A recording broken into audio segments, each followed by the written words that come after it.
Bom dia, senhores pais, alunos. Começamos agora a nossa aula de Geografia do 9º ano. Mas primeiro, façamos a nossa oração. Senhor nosso Deus, obrigado por mais uma vez darmos a tua presença. Que o Senhor possa nos abençoar de forma especial neste novo dia. Que tuas grandiosas bênçãos possam estar na vida de cada um dos alunos, dos seus familiares. Esteja conosco, é o que te pedimos em nome de Jesus. Amém. Bom, nosso assunto de hoje vai retratar sobre os problemas ambientais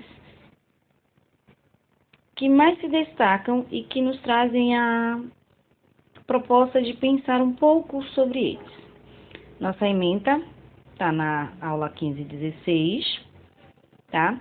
Como suporte aí de referência bibliográfica, nós temos nosso livro didático nas páginas 54 a 63. E temos a atividade a ser resolvida no livro, na página 63 e 65. Bom, vamos falar hoje especificamente sobre os problemas ambientais em debate.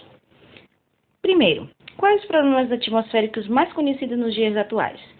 Observe aí a nossa ilustração representando o que nós convivemos, o que nós conhecemos nos dias atuais. Como o nosso planeta tem vivido e de que forma nós temos usufruído dele, né? Continuando. Bom, vamos falar primeiro sobre a chuva ácida. Ela é um evento ocasionado por conta de processo industrial que aflige nosso mundo atual. Ela tem uma associação relacionada à produção e emissão de dióxido de carbono e do dióxido de enxofre, que é os principais elementos químicos que estão presentes dentro dessa chuva. É uma chuva normal. Entretanto, como tem agregado a esse processo de evaporação da água, o ciclo natural da água, com elementos poluentes emitidos por fábricas, por carros, pela circulação de produção de elementos químicos dentro da nossa atmosfera, isso faz com que a chuva que se cria, que ela é um elemento, sendo um elemento natural, ela acaba propiciando esse teor químico que, em contrapartida, afeta a vida humana. Bora lá. Na ilustração, vocês podem perceber que a água ela tem um ciclo normal. Ela é sólida quando está nos ares, por conta da baixa temperatura, ela vira cristais de gelo. Em baixa elevação, esse cristal de gelo ele vai se derreter, vai se tornar a água líquida, vai acontecer a precipitação. Só que antes de alcançar esse processo, por conta dos gases poluentes emitidos na atmosfera, esses elementos eles vão se unificar a essa água.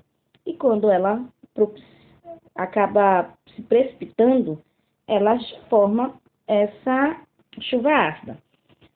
Lembrando sempre, gente, isso é um processo nocivo à natureza, que prejudica a natureza.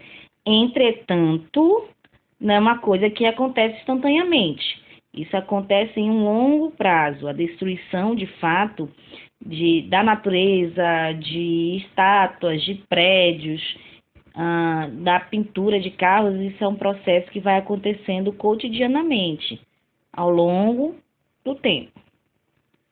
Mas será que é só esse o problema? Infelizmente, não.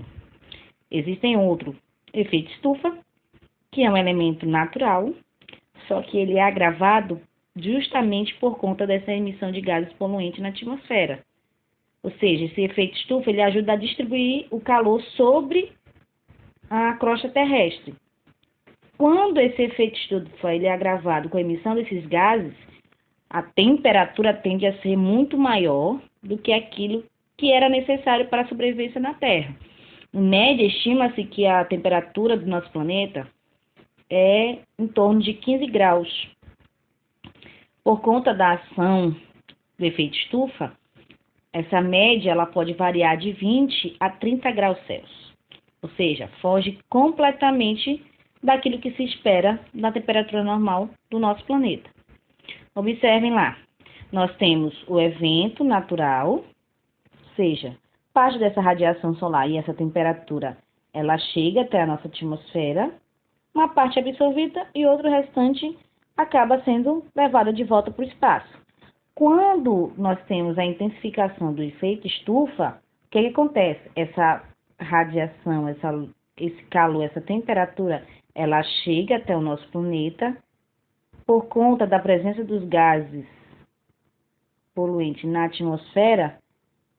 Vai haver uma retenção da maior parte desse calor dentro da atmosfera, gerando, portanto, aí essa média de até 30 graus Celsius.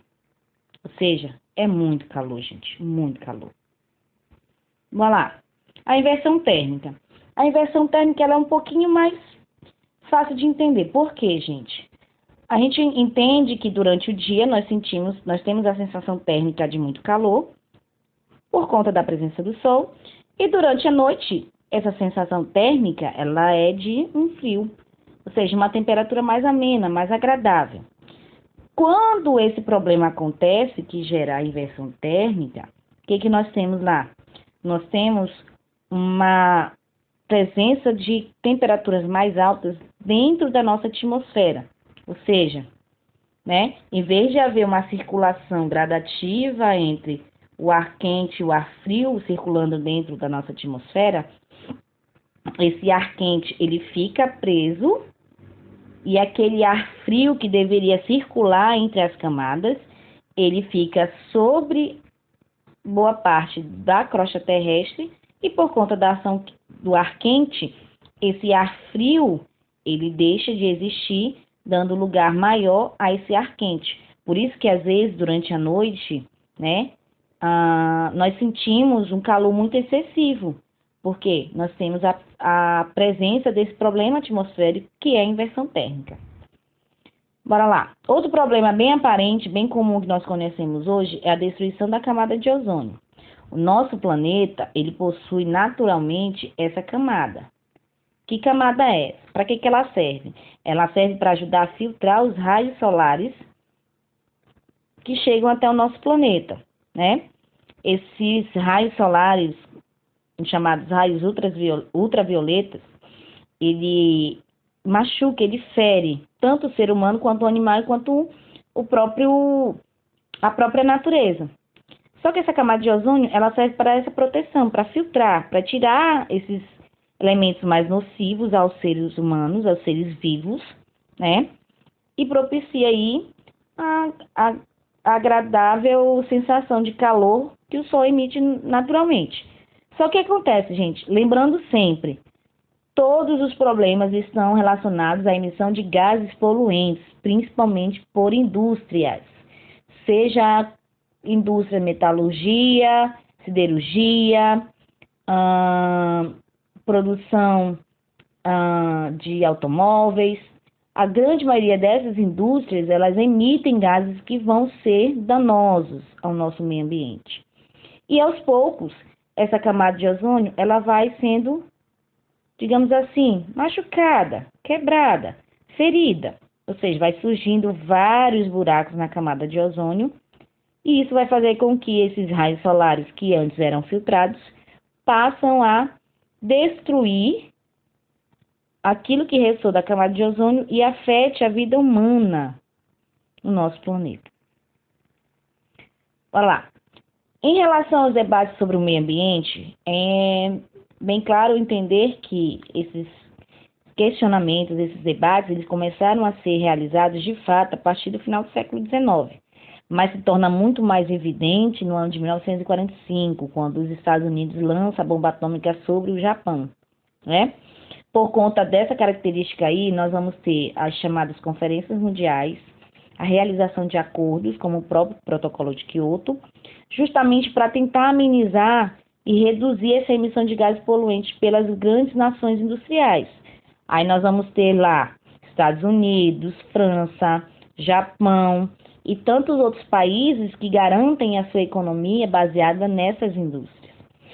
Quem puder, tá? Façam lá mais uma pesquisa sobre o Protocolo de Kyoto, nós já estudamos isso em geografia no 8º ano, mas é sempre bom relembrar um pouquinho mais. Bom, mas o que o nosso planeta precisa?